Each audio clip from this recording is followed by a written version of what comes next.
Salut à tous et bienvenue pour cette nouvelle semaine dont le thème sera d'aider vos équipes à mieux naviguer au travers de leurs émotions. Allez, on y va!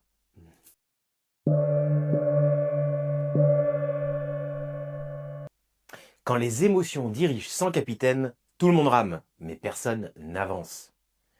On vous bassine à longueur de journée avec la performance, la productivité, les objectifs ambitieux.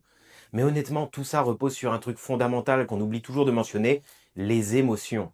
Qu'on les reconnaisse ou pas, elles circulent sans cesse dans votre équipe. Et ce flux invisible, il influence absolument tout. La créativité, la motivation, la communication, l'efficacité. Voilà la vérité. Une équipe incapable de gérer ses émotions ressemble à une cocotte minute sous pression constante. Ça peut exploser à tout moment. Et à l'inverse, une équipe émotionnellement mature devient stable, soudée et redoutablement efficace. Les leaders qui font la différence aujourd'hui ne sont pas ceux qui gueulent le plus fort ou imposent leurs solutions. Non, ce sont ceux capables de ressentir les courants sous-marins, les non-dits et de naviguer intelligemment dans ce chaos émotionnel. C'est ça l'intelligence émotionnelle collective. Comprendre que votre équipe est bien plus qu'un groupe d'individus réunis. C'est un organisme vivant avec sa propre sensibilité et sa mémoire émotionnelle. Et votre rôle, en tant que leader, est précisément de guider ce vivant et de créer un cadre où les émotions deviennent visibles et gérables, sans dérapage incontrôlé. Il y a 3 clés indispensables pour y parvenir concrètement.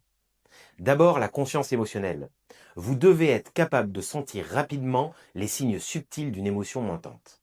Une tension, une lassitude, un découragement, ça demande simplement d'être réellement présent et d'écouter activement votre équipe.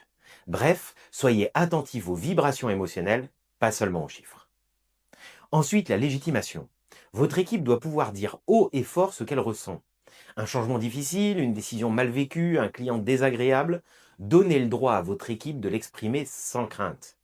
Attention, ce n'est pas un open bar pour se plaindre en continu, c'est juste le droit de nommer ce qu'on vit.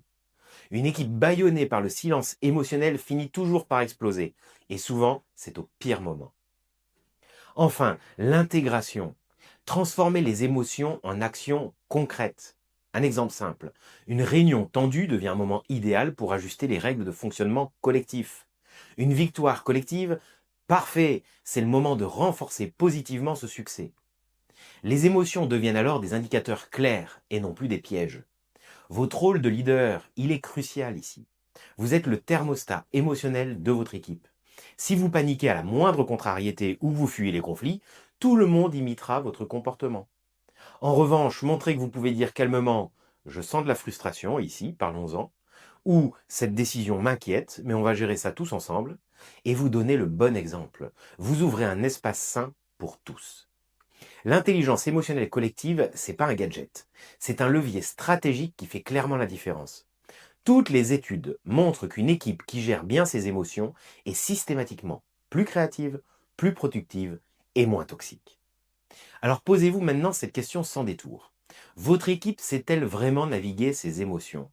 Sinon, identifiez clairement ce qui bloque. Absence de cadre émotionnel, manque de langage commun, peur du jugement. La bonne nouvelle, c'est que vous avez le pouvoir absolu d'améliorer cela dès aujourd'hui, par votre posture, par vos mots et par vos décisions concrètes.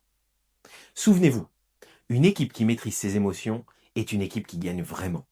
Alors demain, on continue le voyage et on plonge complètement dans cette intelligence émotionnelle collective. À demain!